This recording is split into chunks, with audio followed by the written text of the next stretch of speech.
Progress is usually framed as salvation, bigger machines, faster systems, higher output. But what happens when a single technological leap does not improve an industry, when it quietly erases it? This documentary explores moments when scale crossed a fatal threshold, when machines stopped assisting human labor and began replacing entire economic ecosystems. Across mining towns, weaving villages, fishing ports, factories, farms, and refineries, the same pattern repeats. Efficiency accelerates, costs fall, and suddenly, survival depends not on skill or experience, but on capital alone. These are not stories of malfunction or bad management. They are stories of success taken too far when technology rewrote the rules so completely that entire industries collapsed. Not overnight, but inevitably. Big, musky dragline. Excavator, the machine that made coal mining financially impossible. In 1969, a single machine permanently altered the economics of coal mining in the United States. Built in Ohio by the Bucyrus-Erie Company, the big, musky dragline excavator was not designed to compete with existing mining equipment. It was designed to replace entire mining systems. Standing higher than a 20-story building and weighing more than 13,000 tons, Big Muskie was engineered to remove overburden at a scale never previously attempted in surface coal mining. Before Big Muskie, coal mining in eastern Ohio was sustained by small to mid-sized operators. These companies relied on conventional drag lines, truck and shovel systems, and large labor forces. Capital requirements were high, but still manageable, allowing multiple firms to coexist within the same region. Strip mining remained profitable because production limits prevented any single operator from dominating output. That economic balance collapsed once ultra-large machines entered active service. Big Muskie began operating in 1970 at the Central Ohio Coal Company mine in Muskingum County. The machine could remove millions of cubic yards of earth annually, drastically lowering the cost per ton for operators with access to extreme capital. For smaller companies, this created an immediate competitive crisis. Without comparable machinery, they could not match production volume or pricing, regardless of workforce size, experience, or operational efficiency. The financial barrier created by Big Muskie was absolute. The machine required a dedicated electrical system, drawing power comparable to that of a small city.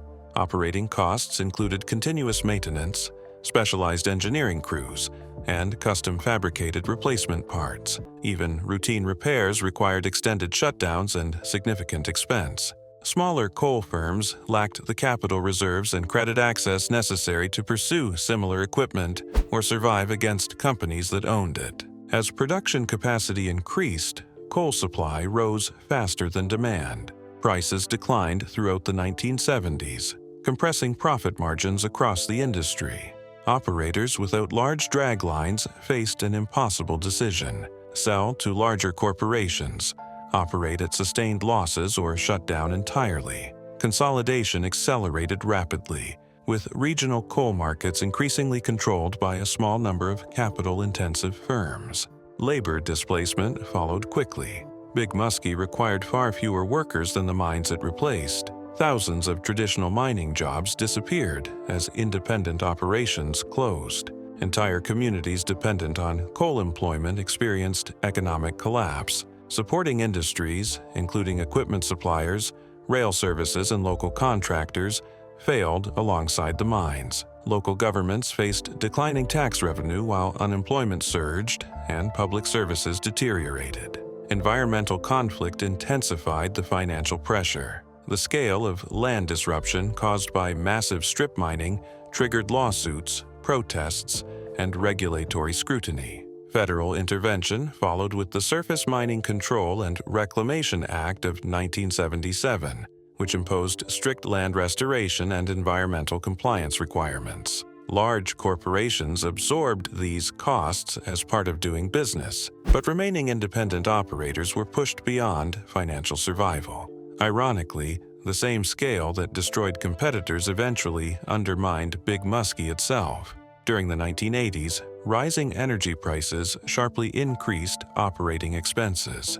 Aging mechanical systems required more frequent maintenance, and downtime grew longer and more costly. Coal demand fluctuated as utilities diversified energy sources, reducing the justification for operating a machine built for constant maximum output. Big Muskie was shut down in 1991, ending more than 2 decades of operation. By then, the damage to the industry structure was irreversible. Independent coal operators had largely vanished from eastern Ohio. Mining employment had collapsed, and the industry had become dependent on massive capital investment rather than labor or regional competition. Big Muskie did not fail because it was inefficient or poorly engineered. It failed because its scale rewrote the rules of survival. The machine forced coal mining into a financial model where only the largest corporations could participate, while smaller firms were excluded entirely from meaningful competition. Costs rose faster than revenues, flexibility disappeared, and risk increased across every level of operation. Once the industry crossed that threshold, collapse was unavoidable. An entire regional mining economy was dismantled not by sudden market failure, but by deliberate technological escalation that made traditional coal mining financially impossible for everyone else. The conflict surrounding Big Muskie exposed a fundamental problem in industrial economics. Efficiency without limits rewarded scale while punishing sustainability. Communities lost livelihoods, companies lost resilience, and regulators reacted only after irreversible damage had already occurred. By the time consequences were fully understood, the industry structure could no longer be reversed. Automated power looms. When mechanization destroyed hand-weaving economies. In the late 18th century, a single invention began dismantling one of the world's oldest labor systems. Automated power looms transformed textile production from skilled household work into centralized factory output controlled by owners with capital. What appeared to be efficiency quickly became an economic shock that erased hand-weaving economies across Europe and later across colonial markets. Before mechanization, textile production depended on decentralized labor. Families spun yarn and wove cloth in their homes, selling finished fabric through local merchants and guild networks. This system supported entire regions in Britain, India, and Southeast Asia. Skilled weavers controlled pacing, pricing, and quality, and production limits preserved a steady demand for human labor. That balance collapsed after 1785, when Edmund Cartwright patented a practical power loom in Britain. Early models failed frequently, but rapid improvements followed. By the early 19th century, steam-powered factories produced cloth faster and cheaper than any hand weaver. Output surged while labor costs collapsed, fundamentally changing competitive conditions. Factory owners benefited immediately. One loom replaced multiple skilled workers and required minimal training to operate. Wages fell as labor became interchangeable and abundant. Hand weavers could not compete with the speed or price of machine cloth, even when working longer hours for less pay. Household economies disintegrated within a generation. Social backlash followed. Between 1811 to 1816, groups later called Luddites attacked mills across England, destroying looms and threatening owners. These actions were not opposition to technology itself, but resistance to economic displacement without protection.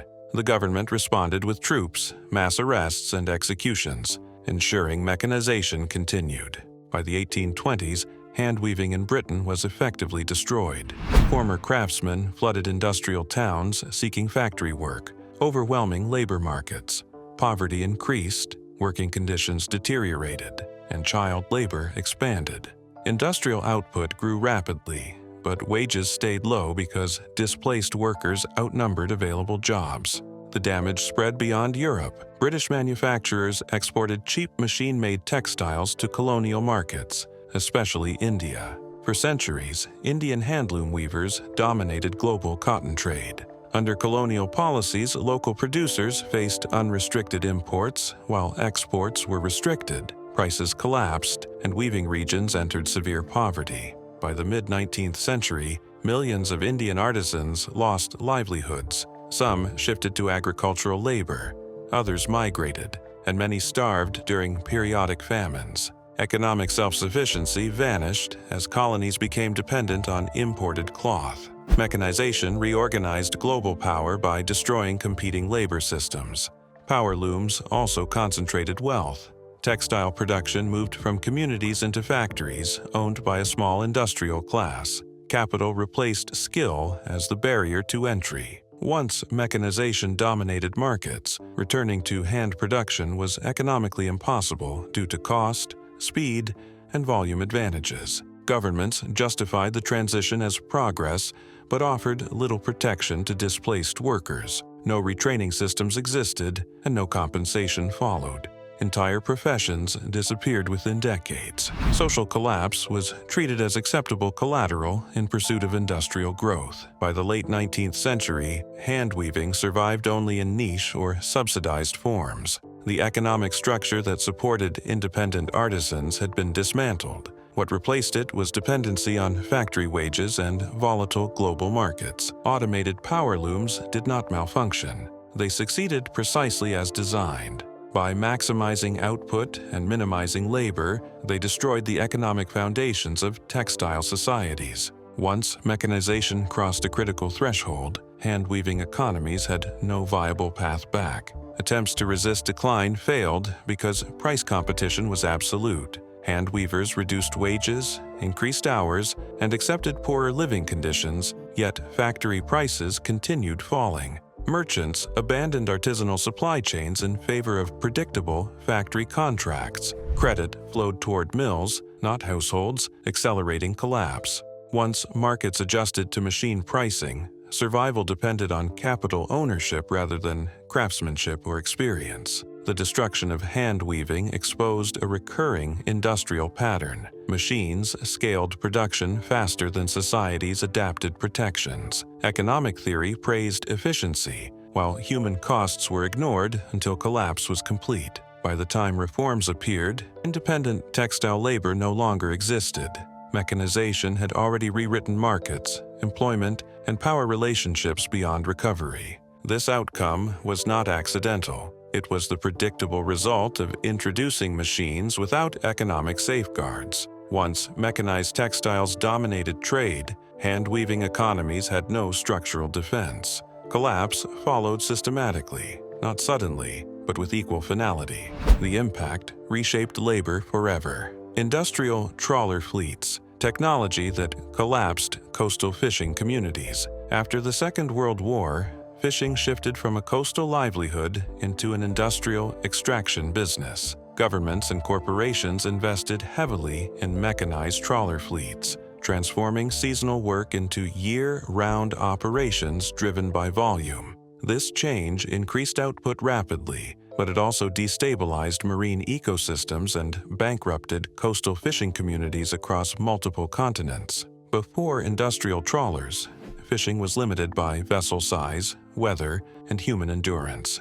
Small boats operated near shore using nets, lines, and traps. Catch volumes remained constrained, allowing fish stocks to replenish naturally. Coastal economies survived because no single operator could dominate supply or deplete resources at scale. That balance collapsed during the late 1940s and 1950s. Steel-hulled trawlers equipped with diesel engines, sonar, radar, and onboard refrigeration expanded fishing range and duration. Factory trawlers processed and froze catches at sea, eliminating the need to return to port and removing natural limits on effort. By the 1960s, industrial fleets operated across the North Atlantic, Pacific, and Indian Oceans. Catch volumes exploded as governments subsidized vessels, fuel, and technology to increase national production. Small-scale fishermen could not compete with ships that landed more fish in one voyage than entire coastal towns caught in a season.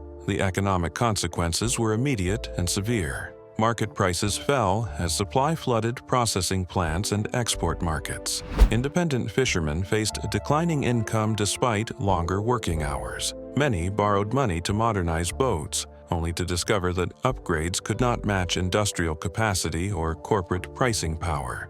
Ecological damage intensified the crisis. Bottom trawling scraped seabeds, destroyed breeding grounds, and damaged coral structures. Target species declined rapidly, while bycatch killed non-commercial fish and marine mammals. Scientific warnings appeared as early as the 1970s, yet fleet expansion continued under government protection. By the 1980s, fish stocks showed clear collapse in multiple regions. The Atlantic cod fishery, once considered inexhaustible, declined catastrophically. In 1992, Canada closed its cod fishery, eliminating tens of thousands of jobs overnight and devastating communities that had depended on fishing for generations. Industrial fleets adapted by relocating when stocks collapsed. Factory trawlers moved into new waters, repeating the same extraction cycle. Local fishermen could not follow because their livelihoods were tied to specific coasts, ports, and ecosystems. Once fish disappeared, coastal towns had no alternative industries to replace lost income. Regulation arrived too late to prevent collapse. Quotas, exclusion zones, and seasonal limits were introduced after damage was irreversible. Enforcement favored large operators with legal teams and political influence. Small fishermen faced strict compliance, while industrial fleets avoided restrictions through loopholes or offshore operations. Consolidation followed ecological decline. A small number of corporations came to control vessels, processing plants, distribution networks, and pricing. Independent fishermen lost bargaining power and market access. Fishing became capital-intensive, excluding traditional operators and concentrating risk among communities least able to absorb loss. Industrial trawler fleets did not fail technologically. They succeeded by maximizing extraction efficiency and removing natural limits. That success destroyed the economic foundation of coastal fishing societies. By prioritizing volume over sustainability, fleets collapsed ecosystems and the human communities that depended on renewable harvests. What remained were empty ports, depleted seas, and economies unable to recover. The collapse was not accidental or sudden. It resulted from treating a renewable resource as an industrial input rather than a shared ecological system governed by restraint, locality, and long-term survival. This transformation exposed a structural conflict between industrial technology and community-based resource management. Investment favored vessels capable of rapid extraction, not stewardship or renewal. Credit, insurance, and subsidies flowed toward fleets that intensified depletion, while small operators carried environmental risk without protection.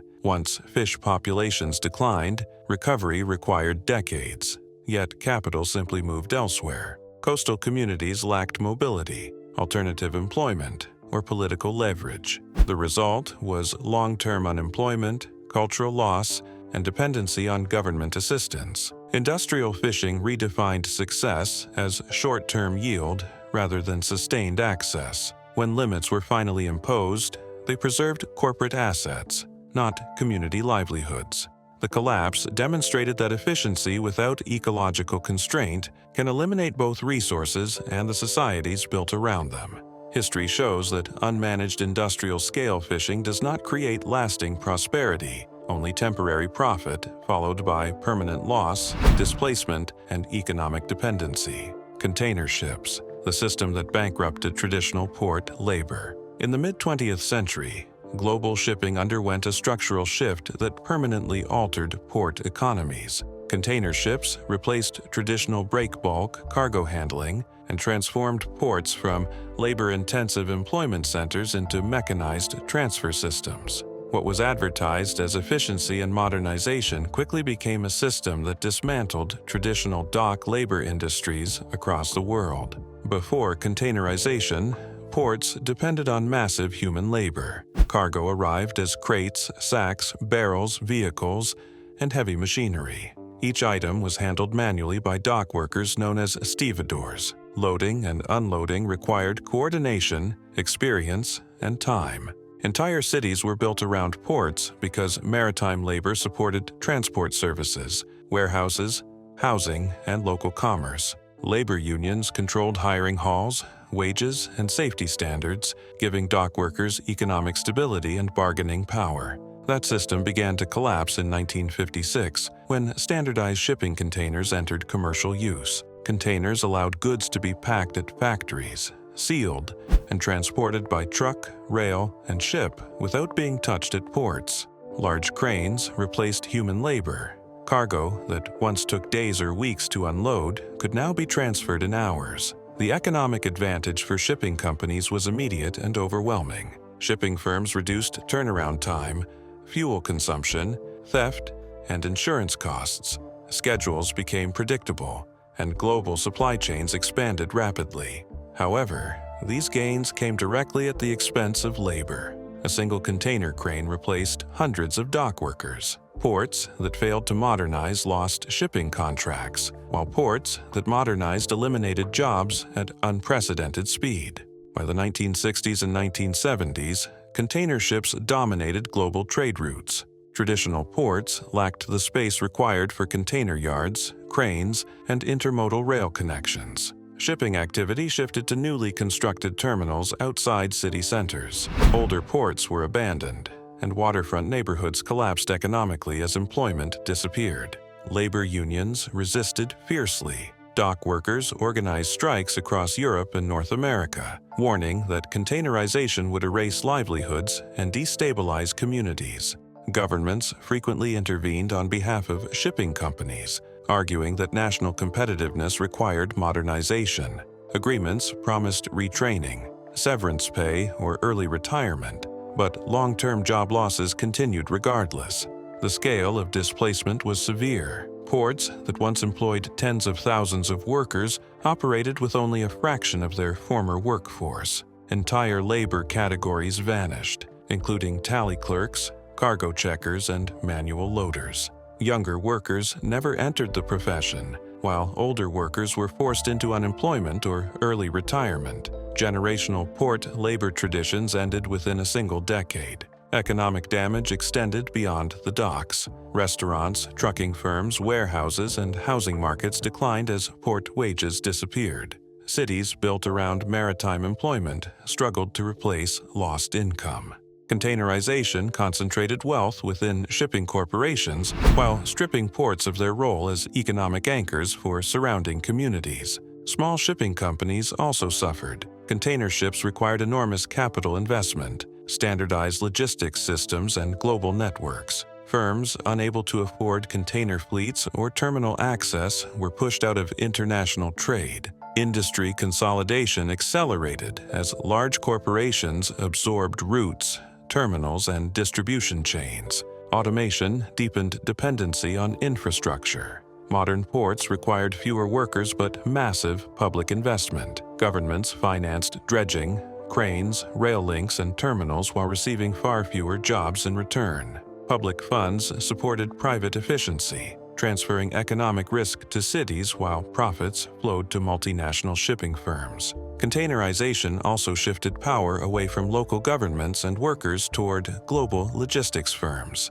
Decision-making moved from ports to corporate headquarters located far from affected communities. Port cities lost leverage over employment levels, wages, and development priorities. Training programs failed because fewer workers were needed each year. Younger generations abandoned maritime careers entirely. As computerized scheduling and automated stacking cranes expanded, remaining jobs became temporary, insecure, and contract-based. Traditional port identities disappeared, replaced by fenced terminals operating continuously with minimal human presence, limited accountability, and little connection to surrounding urban communities. By the late 20th century, traditional port labor industries were effectively dismantled. Ports no longer functioned as community employers, but as automated transit points optimized for speed and volume.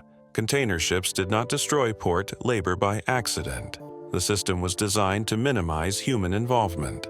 Once adopted globally, reversal became impossible. Traditional dock labor was bankrupted not by a single machine, but by an integrated system that made human work economically unnecessary. Mechanical cotton gins, the machines that forced small farmers out of business. In the late 18th and early 19th centuries, cotton production underwent a transformation that reshaped agriculture and rural economies. Mechanical cotton gins dramatically increased the speed at which cotton fibers could be separated from seeds. What appeared to be a simple efficiency upgrade quickly became a machine-driven system that pushed small farmers out of the market and concentrated power in the hands of large landowners, merchants, and financiers. Before mechanization, cotton cleaning was slow and labor-intensive.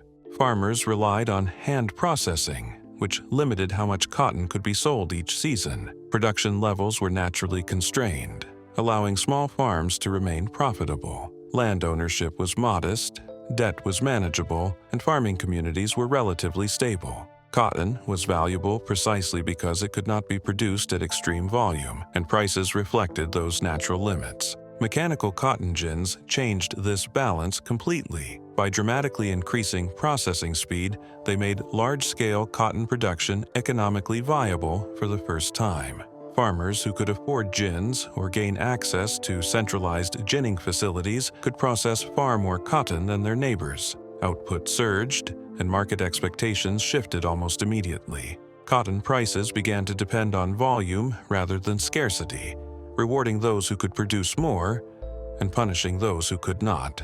This shift created intense pressure on small farmers. To remain competitive, they needed more land, more labor, and access to machinery. Many took loans to expand acreage, purchase ginning access, or hire additional workers. Debt increased rapidly, tying farmers to lenders, merchants, and land speculators. Those unable to scale production were forced to sell land, lease their farms, or abandon cotton farming entirely. Credit systems increasingly favored large producers, while smallholders paid higher interest and faced harsher repayment terms. Large plantations benefited most.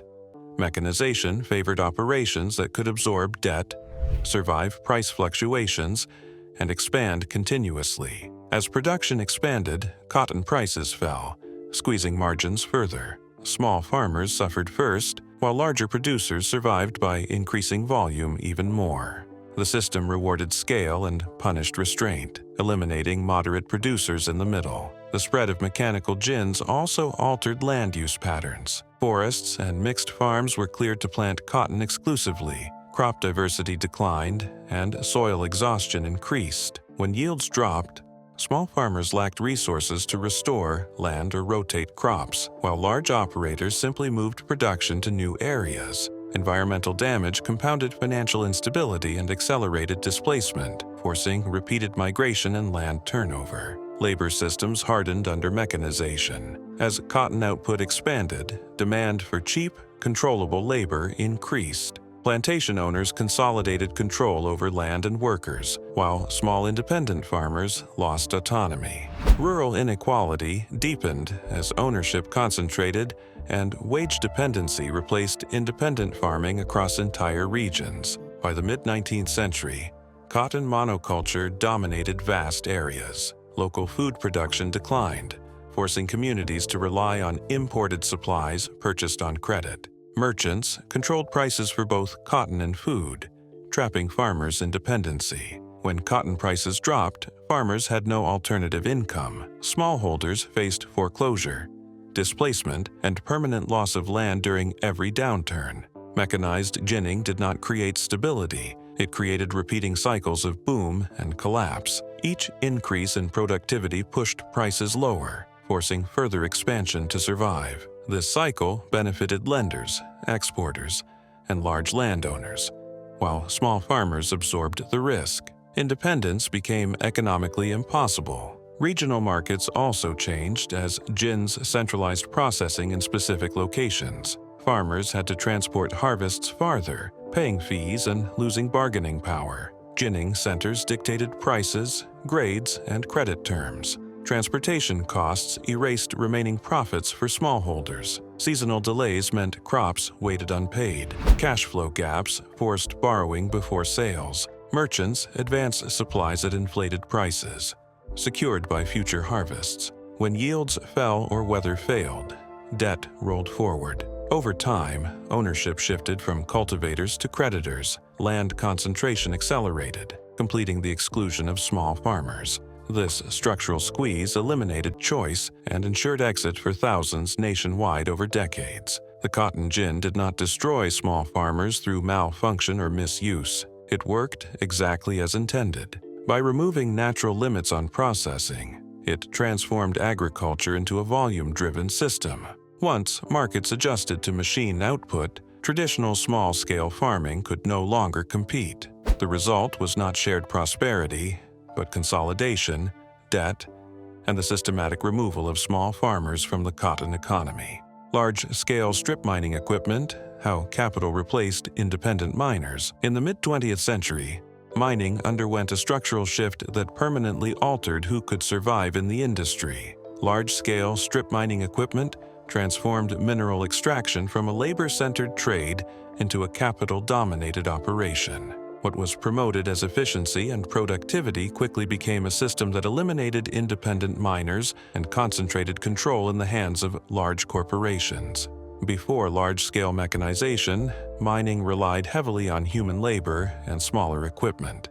Independent miners and local companies operated with manageable capital, employing crews that extracted coal and minerals using conventional methods. While dangerous and physically demanding, this system allowed small operators to compete, sustain regional economies, and maintain some control over production. That balance collapsed as strip mining equipment expanded after the 1940s. Massive bulldozers, draglines, bucket wheel excavators, and haul trucks enabled companies to remove entire layers of earth rapidly. Output increased dramatically, but only for operators who could afford the machines, fuel, maintenance, and infrastructure required to keep them running. Entry costs rose beyond the reach of independent miners almost immediately. Large equipment changed cost structures across the industry. Strip mining lowered cost per ton for companies operating at scale, flooding markets with cheaper material. Independent miners could not match prices without similar machinery, yet acquiring such equipment required loans, corporate backing, and access to credit unavailable to small operators. Competition shifted from skill and experience to financial capacity. As production increased, prices fell. Thin margins punished smaller producers first. Many were forced to sell claims, lease land to larger firms, or shut down entirely. Consolidation accelerated throughout the 1950s and 1960s, as mining regions once populated by dozens of independent operations became dominated by a few corporate entities. Employment patterns shifted sharply. Large-scale equipment required fewer workers per ton extracted. Jobs once performed by teams of miners were replaced by machine operators, mechanics, and supervisors. Entire communities dependent on mining employment experienced job losses even as production increased. Supporting industries, including local suppliers and transport services, declined alongside independent mines. Environmental conflict intensified economic pressure. Strip mining caused extensive land disruption, water contamination, and habitat destruction. Public opposition grew as landscapes were permanently altered. Governments responded with regulations requiring land reclamation and environmental compliance. Large corporations absorbed these costs as part of operations, while remaining small miners were pushed out by expenses they could not afford. Legal liability also favored scale. Environmental lawsuits, cleanup responsibilities, and compliance reporting required legal teams and administrative capacity.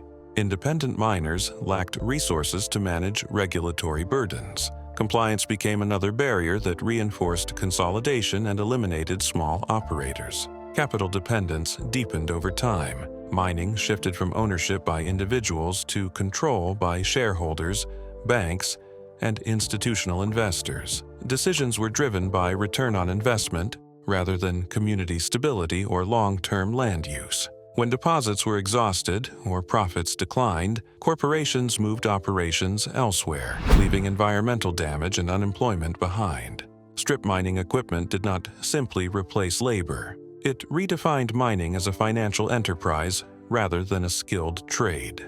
Ownership of machines determined survival.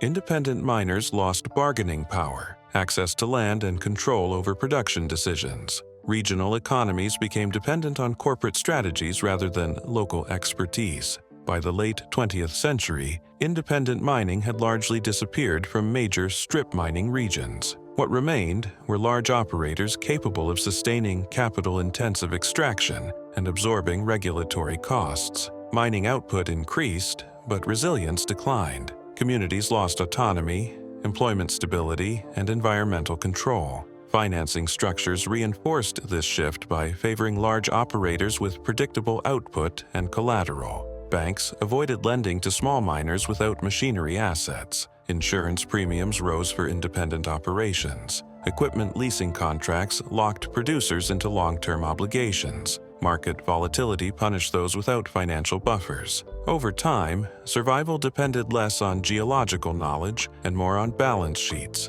credit access, and investor confidence alone.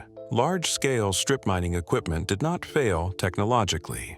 It succeeded by maximizing extraction and minimizing labor. That success eliminated independent miners not through inefficiency, but through exclusion. Once capital replaced labor as the primary requirement for survival, small-scale mining became economically impossible. The collapse was not sudden, but systematic, driven by machines that rewrote the rules of who was allowed to remain in the industry. Automated slaughterhouse systems, when human labor became a cost problem. In the late 20th century, meat processing underwent a transformation that permanently altered labor relations within the food industry. Automated slaughterhouse systems replaced skilled butchers and line workers with machines designed to maximize speed, volume, and uniformity. What was presented as efficiency and modernization quickly became a system that treated human labor as an obstacle to profitability rather than a necessary component of production. Before automation, slaughterhouses relied on trained workers performing specialized tasks. Butchers processed carcasses by hand, working at a pace set by physical limits and safety considerations. Employment was labor-intensive, but jobs provided stable income in many rural communities. Production was constrained by human endurance, which naturally limited output and injury rates. Automation disrupted this balance. Beginning in the 1970s and accelerating through the 1980s and 1990s, slaughterhouses introduced mechanized cutting tools, conveyor systems, automated deboning machines, and computerized processing lines. These systems allowed animals to be processed faster and in greater volume. Line speed became the central metric of success, replacing craftsmanship and experience. Companies benefited immediately. Faster processing reduced cost per animal and increased daily output. Profit margins improved, and large firms expanded market share. However, these gains depended on reducing labor costs. Workers were no longer valued for skill, but for their ability to keep up with machines. Jobs became repetitive, physically punishing, and increasingly unsafe. Small slaughterhouses could not compete. Automation required massive capital investment, specialized maintenance, and regulatory compliance systems. Independent processors lacked access to financing and were forced out of business. Consolidation followed, with a small number of corporations controlling meat processing nationwide. Employment conditions deteriorated as automation expanded. Line speeds increased beyond safe limits, leading to higher injury rates. Workers experienced repetitive stress injuries, amputations, and chronic pain.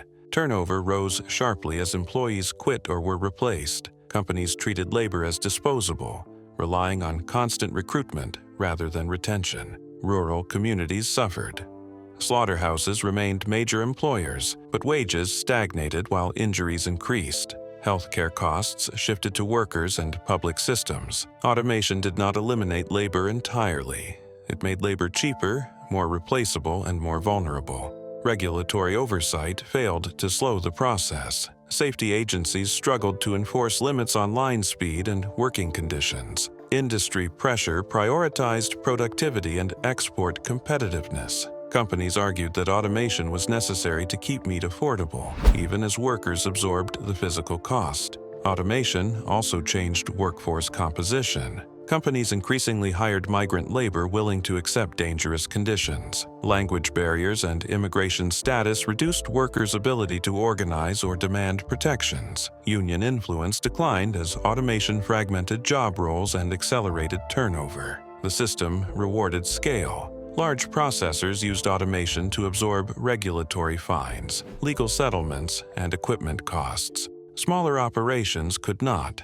Once automation became the industry standard, survival without it became impossible. Automation also transferred risk from corporations to workers and communities. Injured employees faced limited compensation and long recovery periods. Plants resisted slowing lines despite medical warnings. Reporting injuries often led to retaliation or termination. Training was shortened to reduce costs. Safety roles were merged or eliminated. Public health agencies documented outbreaks and contamination linked to speed. Yet enforcement lagged behind expansion. Automation locked processors into high-throughput models. Any slowdown threatened contracts, exports, and investor expectations. Workers absorbed consequences while companies preserved margins and market dominance. This imbalance intensified injuries, turnover, fear, silence, dependency, and normalized exploitation industry-wide for workers.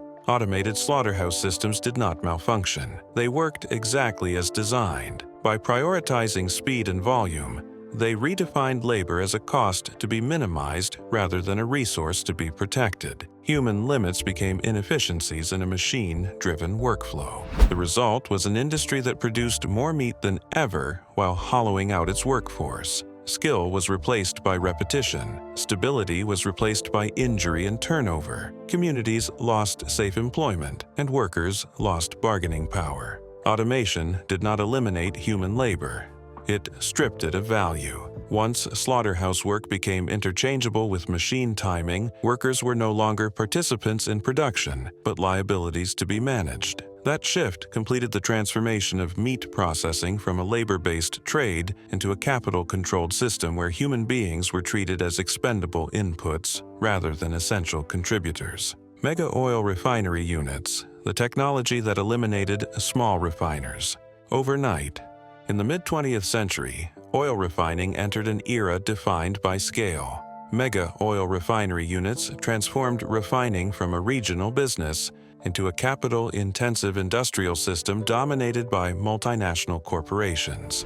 What was marketed as efficiency and modernization quickly became a technological barrier that small and independent refiners could not cross, eliminating them from the market in a matter of years. Before the rise of mega refineries, oil refining was geographically dispersed. Small and mid-sized refineries processed crude oil for nearby markets, supplying fuel, lubricants, and heating products to regional economies. Capital requirements were significant but manageable. Independent refiners survived by serving local demand, adjusting output, and operating with relatively simple processing units. That balance collapsed as refinery technology advanced after the 1950s. New refining units introduced catalytic cracking, hydrocracking, desulfurization, and continuous processing systems. These technologies allowed refineries to extract more products from each barrel of crude oil while meeting increasingly complex fuel specifications. However, the systems required enormous capital investment, specialized engineers, and constant maintenance. Mega refinery units fundamentally changed cost structures. Larger facilities reduced per-barrel processing costs through economies of scale.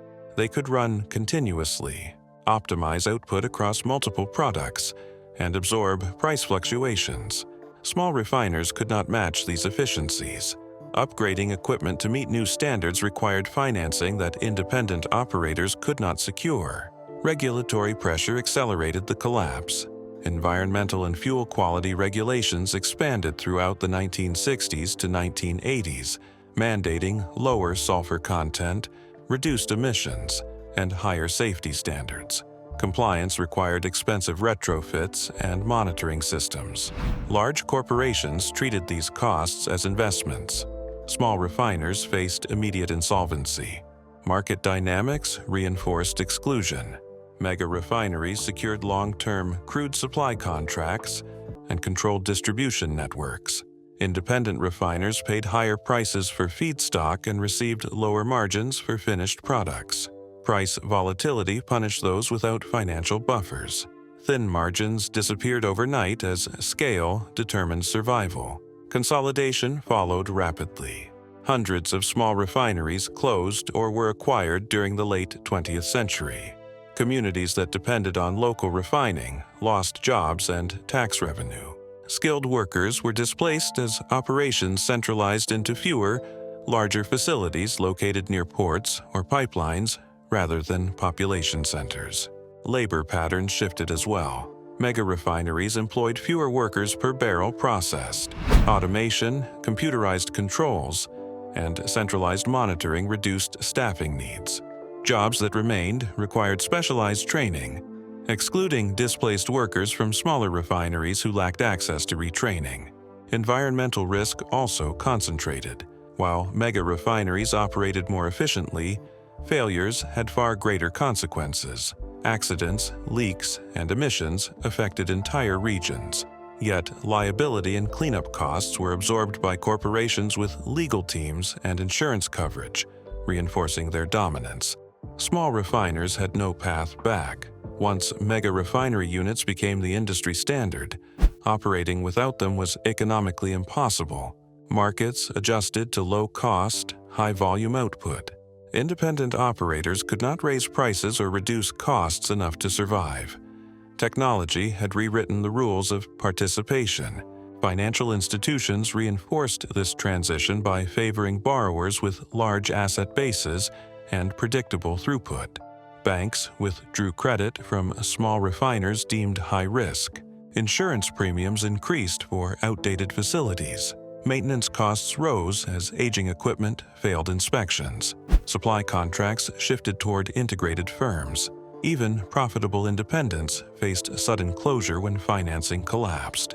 Regional fuel resilience declined as local refineries vanished.